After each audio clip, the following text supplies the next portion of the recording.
प्रिय छात्रों, पुनः आपका संविधान कक्षा में स्वागत है। आज की इस 10वीं कक्षा में हम हिंदी साहित्य के महान लेखक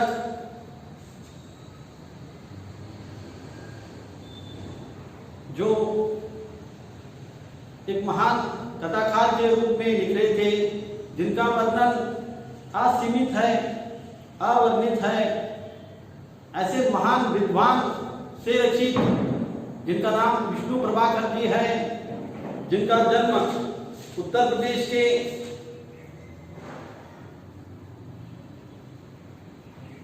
मुजफ्फरनगर के मीरापुर में हुआ था। 1912 में यह जन्मे थे। इससे संबंधित सारी माहिती इनकी हम आप तक पहुंचाएंगे। इनकी एक जीवनी रचना थी मसीहा, जो काफी चर्चित थी। ऐसे ही महान लेखक से रचित बसंत की सच्चाई नामक पाठ पर हम प्रकाश डालेंगे। यह एक ऐसा अद्भुत पाठ है जो जीवन की रेखाओं और प्रेस से हमें सचेत करता है, हमें बोध करता है, हमें इससे संबंधित सारी माहिती समर्पित करता है। एक जीवन के लिए कितने व्यक्तियों ने और कितने व्यक्तियों के लिए एक जीवन ने क्या कुछ नहीं किया। पिता ने बच्चों की खुशी के लिए अपने जेब खाली करके बच्चों की जेबों को भरा। मां ने अपने बच्चों के भरपेट के लिए अपनी थाली को खाली रखा और बच्चों का भोजन पूर्ण किया। और बच्चों ने यौवन अवस्था में माता पिता की तन्मयता से सेवा की। स्वयं जागकर माता पिता को रात्रि में नींद आने तक उनकी सेवा करते थे। सो यहां सब संबंधों का वर्णन, त्याग का वर्णन, भाईचारे का वर्णन, प्रामाणिकता का वर्णन इस पाठ में दर्शाता है। तो सर्वप्रथम हम शब्दार्थ देखेंगे। राह, दारी, दिया सलाई, बैंकी कड्डी, सुविधा, सौलभ्य, स्टेट, वेदिके। और पाठ्य अंश है पात्र परिचय,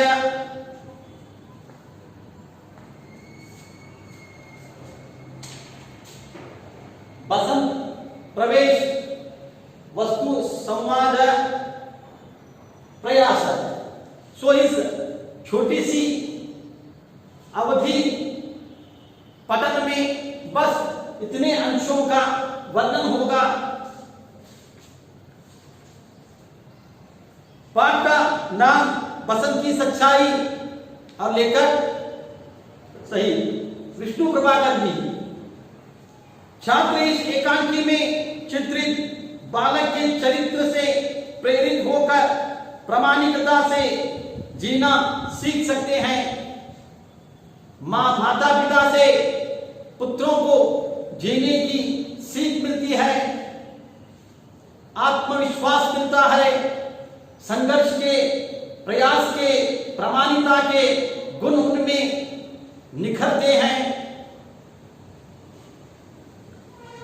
गुरुजन से विद्या प्राप्त होती है, मित्र संग से शक्ति, धैर्य, सहकार का आभास होता है। ऐसे ही प्रेरणादायक बसंत की इस सच्चाई का पाठ हम चर्चा करेंगे। प्रेरित शब्द का अर्थ सीखना, जो संस्कृत से आया है। पात्र परिचय इस नाटक में, इस कथा में उपस्थित इस रचना में दर्शाने वाले पात्रों का परिचय।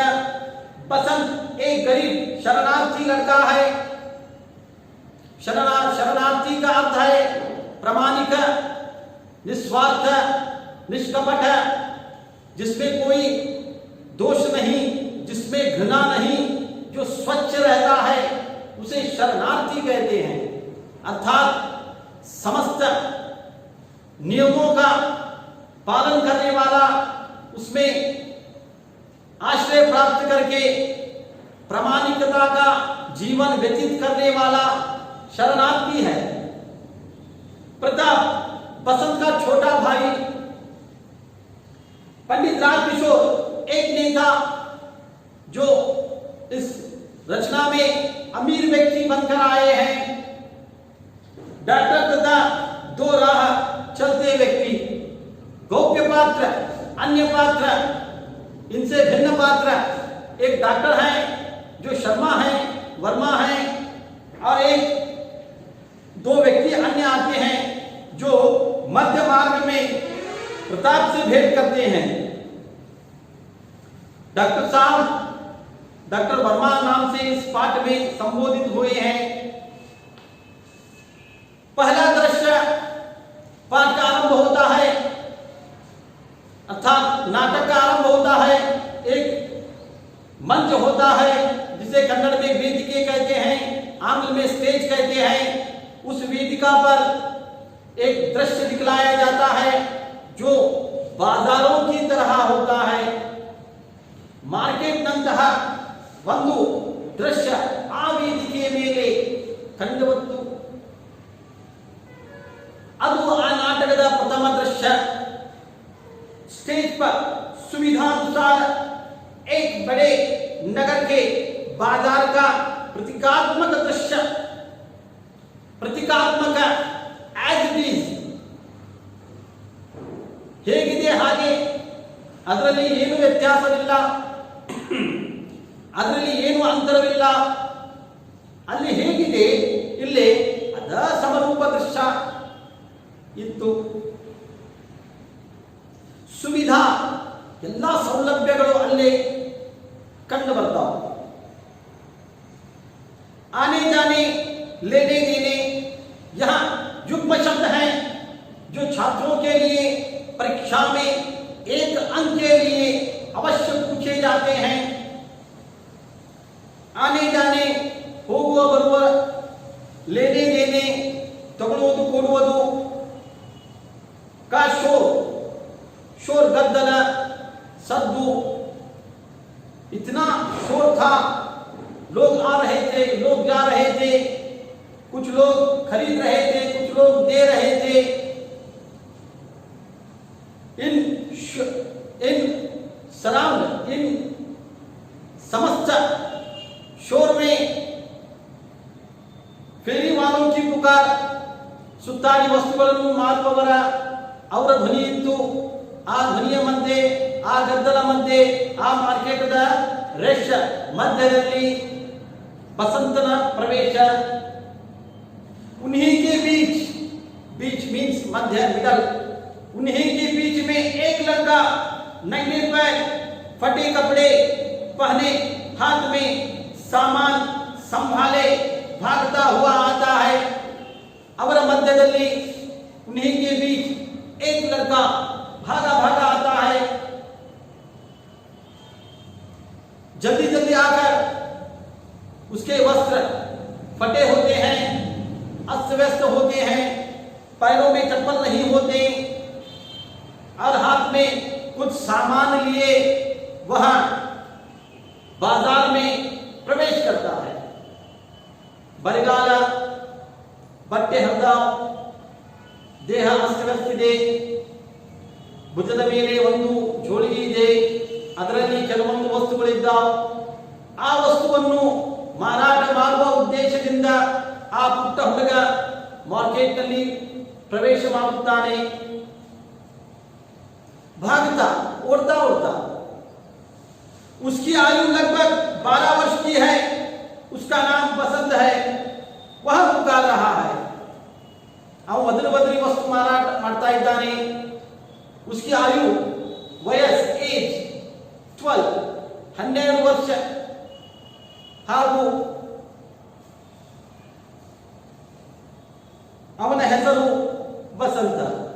ಇವನೇ ಈ ನಾಟಕದ ಮುಖ್ಯ ಕರ್ತ, ಇವನೇ ಈ ನಾಟಕದ ಸಮಸ್ತ ಪರಿಚಯ, ಇವನೇ ಈ ನಾಟಕದ ಶೀರ್ಷಕ. ಅವನ ವಯಸ್ಸು 12. ಬಡ ಹುಡುಗ, ಪ್ರಾಮಾಣಿಕ ಹುಡುಗ. बसंत छल्ली ले लो, बटन ले लो, दिया सलाई ले लो.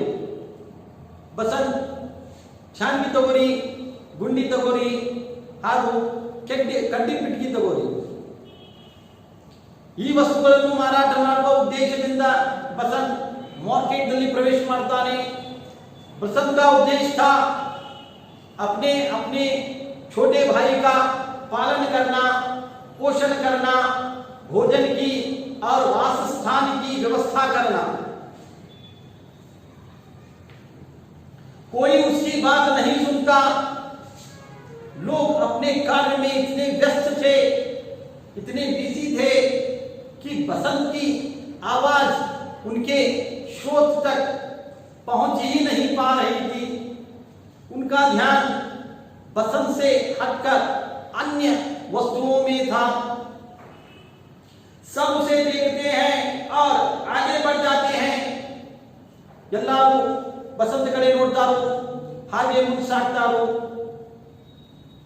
इसी समय एक खद्दरदारी व्यक्ति वहां से जाते दिखाई देते हैं.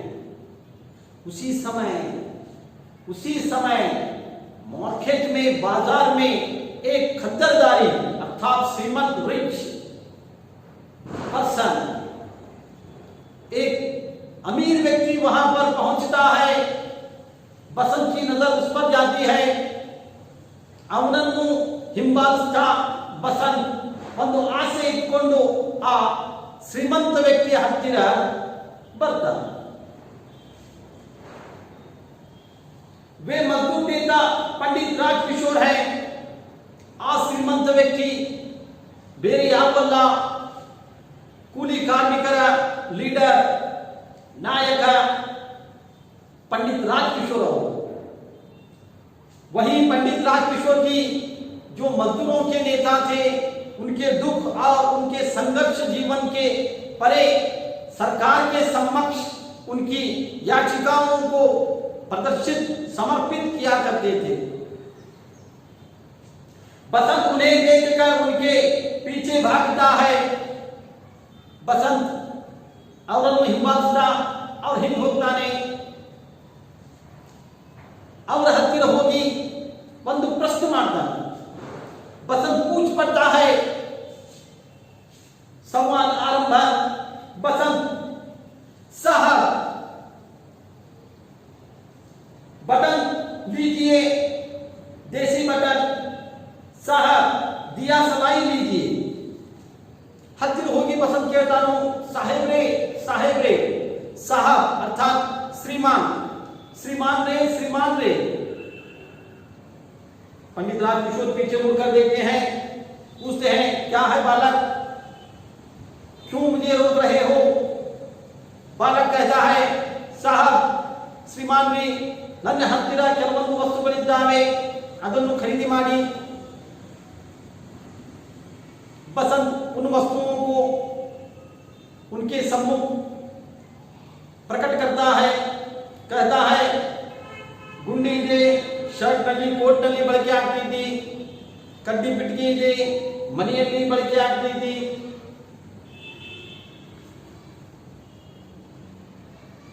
ಇದು ದೇಸಿ ದಾವೆ, ನಮ್ಮೇ ಸ್ವತಃ ದೇಶದಲ್ಲಿ ತಯಾರಾದಂತ. सो ನೀವು ಖರೀದಿ ಮಾಡಿ. जो समस्त वाक्य में एक चिन्ह का प्रयोग हुआ है, विस्मयादिबोधक. यहां एक अंक के लिए लिंग चिन्ह के आधार पर 10वीं कक्षा के छात्रों के लिए अनिवार्य है, अवश्य है, जो एक अंक के लिए कथित रूप से पूछा जाता है. बसंत की बात सुनकर पंडित राजकिशोर रुक जाते हैं. राजकिशोर जी, भाई मुझे कुछ नहीं चाहिए, जाओ किसी और को दो. पंडित राजकिशोर जी उस प्रामाणिक शरणार्थी बसंत से कहते हैं, पुत्र मुझे किसी वस्तु की अपेक्षा नहीं, यहां वस्तु किसी अन्य को प्रदान करो, उसका व्यवहार करो, उसका शौक करो, ताकि उसके प्रति तुम्हें कुछ पैसे मिल जाए। मैं इनमें से कोई वस्तु नहीं खरीदूंगा, क्योंकि इसकी अपेक्षा मुझे नहीं है, ना ही मेरे निवास में इसकी आवश्यकता है।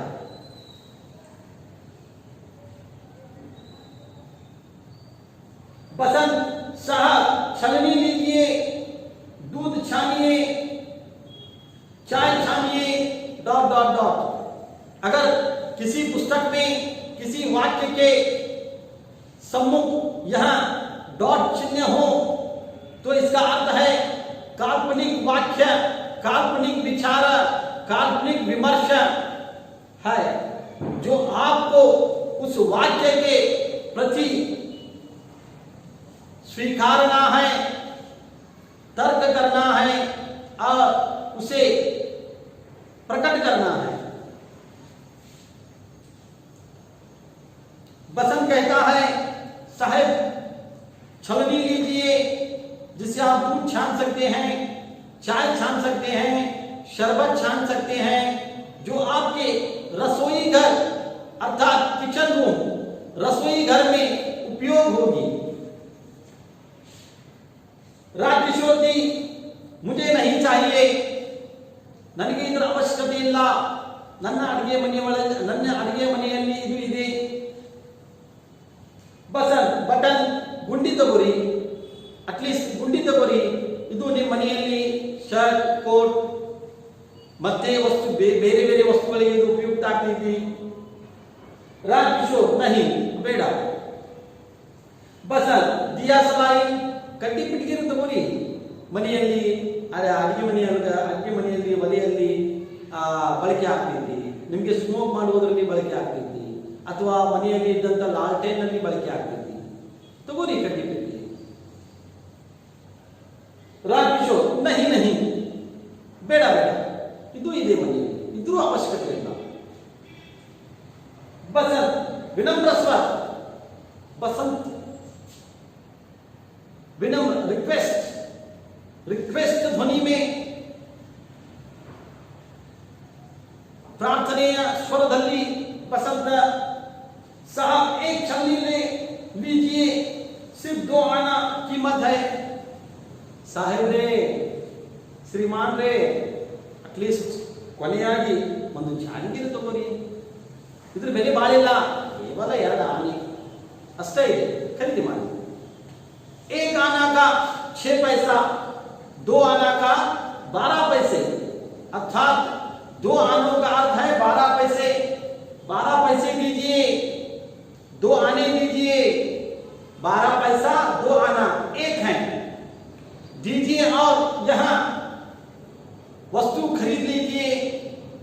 स्मरण रहे छात्रों, कश्मीरी सेब पाठ में 4 आने का वर्णन हुआ है और बसंत की सच्चाई पाठ में 2 आने का वर्णन हुआ है। इसका तात्पर्य अनुरूपता फॉलोइंग क्वेश्चन में अवश्य पूछ सकते हैं, स्मरण रहे। तो प्राचीन काल में विजयनगर कृष्णदेवराय जी के आस्थान में अर्थात समस्त भारत में डॉलर, $3 1 पैसे के समान था। $3 1 पैसे के समान था और आज 1 रुपया, आज 1 रुपया नहीं, कितने रुपयों को मिलाकर $1 बनता है। कहां था भारत, कहां आ गया, भविष्य में अवश्य आगे पहुंचेगा। यहां पर बसंत प्रार्थना स्वर में कहते हैं, 1 वस्तु लीजिए और 2 आना दीजिए। राजकिशोर जी, पर भाई मुझे नहीं चाहिए तो कैसे ले लूं?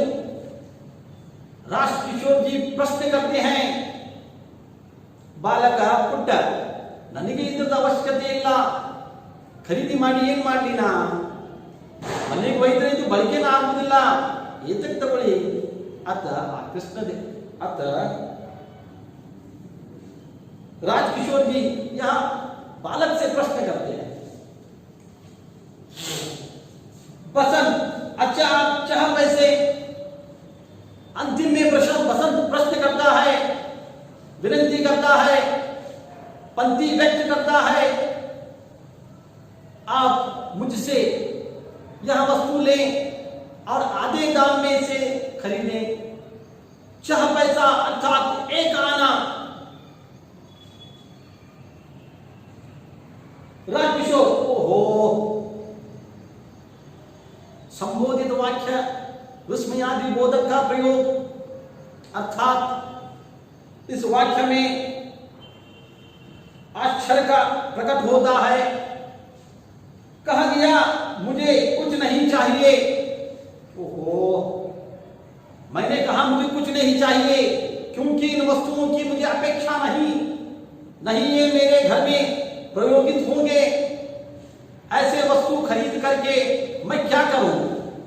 मेरी राय है, मेरी बात है, मेरे विचार है कि तुम किसी अन्य व्यक्ति से साथ करो, व्यवहार करो, सौदा करो तो अवश्य वहां इनमें से कुछ खरीद लेगा।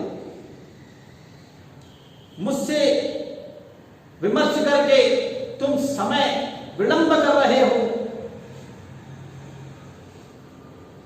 राजकिशोर बसंत ರುವಾಸ ಎಂದರೆ ದುಃಖದ ಧ್ವನಿಯಲ್ಲಿ ಕಣ್ಣೀರು ಸುರಿಸುವಂತ ಶಬ್ದದಲ್ಲಿ ಅದಕ್ಕೆ ರುವಾಸ ಅಂತಾರೆ। साहब सवेरे से अब तक कुछ नहीं बिका, आपसे आशा थी, साहब एक तो ले लीजिए। बसंत ದುಃಖದ ಧ್ವನಿಯಲ್ಲಿ ನಡುಗುವ ಸ್ವರದಲ್ಲಿ, ಶ್ರೀಮಾನ್ರೇ ಬೆಳಗಿನಿಂದ ಇಲ್ಲಿಯವರೆಗೆ ಒಂದು ವಸ್ತು ಮಾರಾಟ ಆಗಿಲ್ಲ, ನೀವೇನಾದರೂ ದೊಡ್ಡ ಮನಸ್ಸು ಮಾಡಿ ನನ್ನ ಹತ್ತಿರ ಇರುವಂತ ಯಾವುದಾದರೂ ಒಂದು ವಸ್ತುವನ್ನು ಖರೀದಿಸಿ, ನಿಮ್ಮಿಂದ ನನಗೆ ಆಸೆ ಇದೆ, ನಂಬಿಕೆ ಇದೆ, ನೀವು ಖರೀದಿ ಮಾಡ್ತೀರಿ। क्योंकि आपके व्यवहार से जो रुपए जो पैसे मुझे मिलेंगे, जो आने मुझे मिलेंगे, इससे मैं अवश्य अपने परिवार का पालन करूंगा, अपने भाई का पेट भरूंगा और मेरा भी पेट भरूंगा। इसी दृष्टि से बसंत पंडित राजकिशोर जी से चर्चा कर रहा है, विनंती स्वरूप।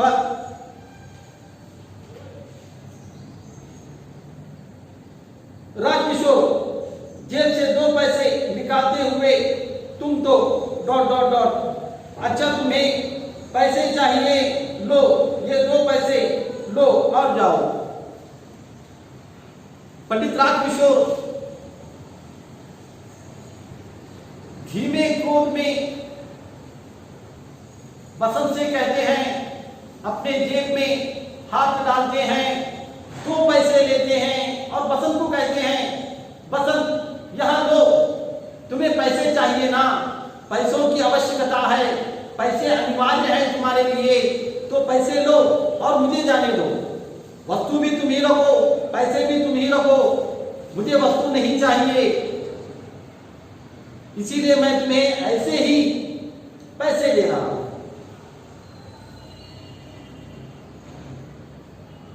ये 2 पैसे लो और जाओ, यहां 2 पैसे लो और यहां से चले जाओ और मुझे जाने दो। परंतु बसंत एक प्रामाणिक व्यक्ति, प्रामाणिक बालक है,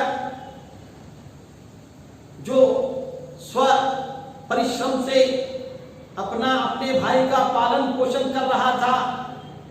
ऐसे निस्वार्थ बालक, शरणार्थी बालक वह कैसे लेता बिना वस्तु के पैसे? बसंत का होना, बसंत एकदम सडनली तक्षण ಒಂದೇ ಸ್ವರದಲ್ಲಿ,